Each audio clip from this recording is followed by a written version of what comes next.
Hi, this is Jason Faulkner, aka Shop Weasel. It's getting late in the evening, it's starting to get dark.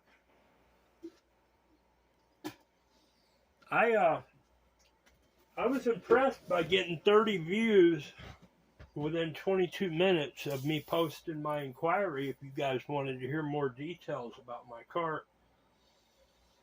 And my cart's so original, it would be foolish to think that people could be applicable to the information I could divulge to only further my interest draw into the unique features of my cart.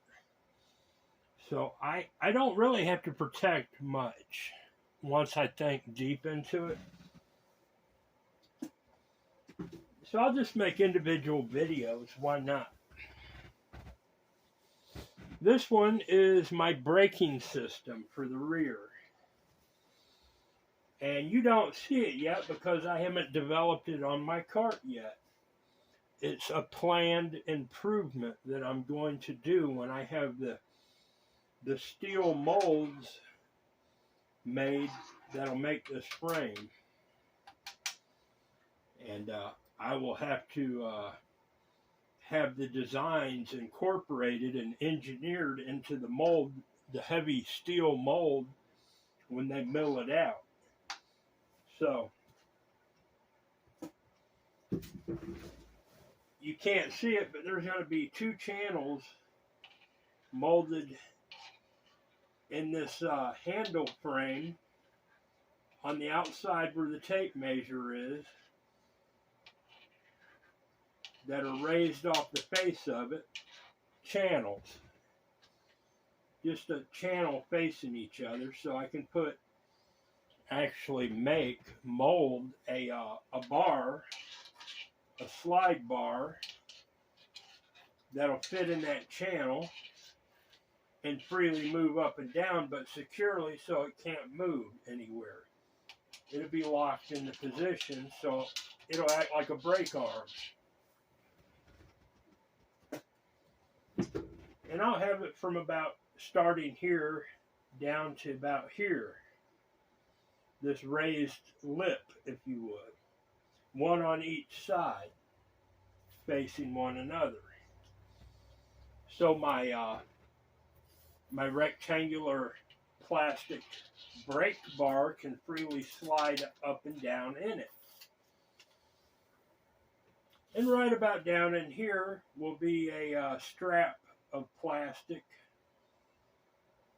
a box raised off, so that brake arm, the lower brake, will sit firmly without moving.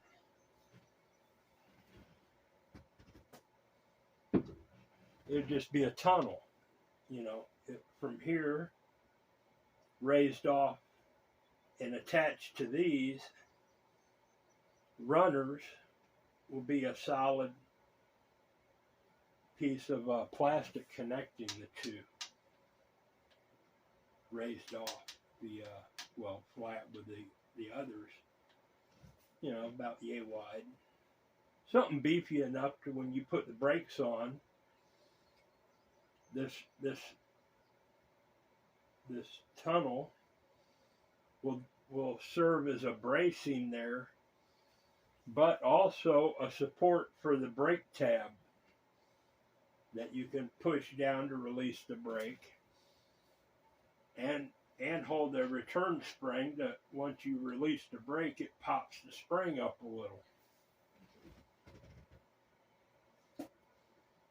The brake shoe will be rounded to mate with the top quarter of the wheel, about where my fingers are. But that's not enough.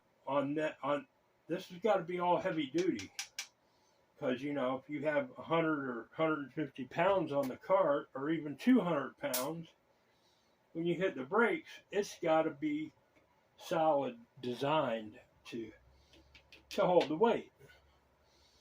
So what I'm going to do, and this is going to serve several purposes, what I'm about to explain to you. What I'm going to do is mold a radius of plastic coming around that's raised, a channel, with its lip facing up like that, about ½ inch from the frame, off the face of it coming out. And it's going to have a lip pointing up, coming around. So the brake shoe is going to have a mated lip coming out toward the frame. And when you apply the brakes, those two lips are going to interlock with each other. And once that happens, that space of the brake that's coming out from under the tunnel is no longer going to be weak. When you hit the brakes, those two lips, those curved lips, are going to mate into each other and bond together. So, you know, when you hit the brakes, there's not going to be any movement of the brake head, the brake shoe. It's going to be stationary, gripping the tire. So there's my plan. Very interesting, very well designed, ideal in concept. I should have no problem succeeding in that approach. Plus, this raised lip coming off the frame of the cart, once I start making an E series of these carts, it's not going to have the same rear wheel. It's going to have an electric bicycle motor on each side, but that same molded lip is going to serve as bracing for a metal sheathing that's going to come around and attach into that same channel and come around to the back side of the frame and come up through the cart, because, you know, it's all going to have to be heavy duty to run dual electric motors on the rear and pull a person plus a load. It just can't be a plastic frame. It's got to be sheathed with a metal exoskeleton wrapped around it, and it's going to connect in that same channel. And being electric motor driven, it's not going to need brakes, because the electric motor will act like the brakes. And that metal, probably aluminum or metal, who knows what I'll use. It'll come up to this front bar and attach to this protruding bulge coming down, giving the deck stiffness. When you put a lot of weight on it, this acts like a bridging structure. Makes my frame very heavy duty.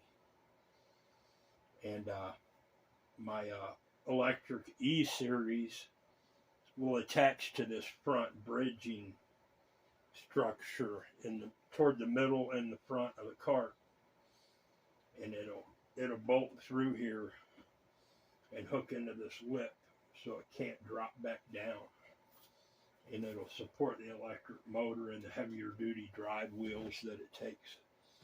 A wider, beefier wheel, maybe a tweel. I'm not sure. I might go with a tweel.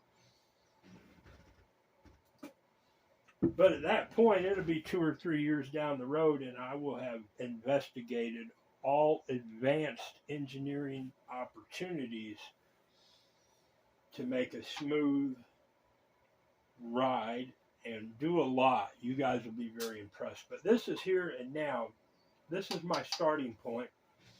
And my immediate task is to make a brake assembly that is advanced, very impressive, and anyone using it knows that they're having bought a quality cart that is advanced and has that design into it.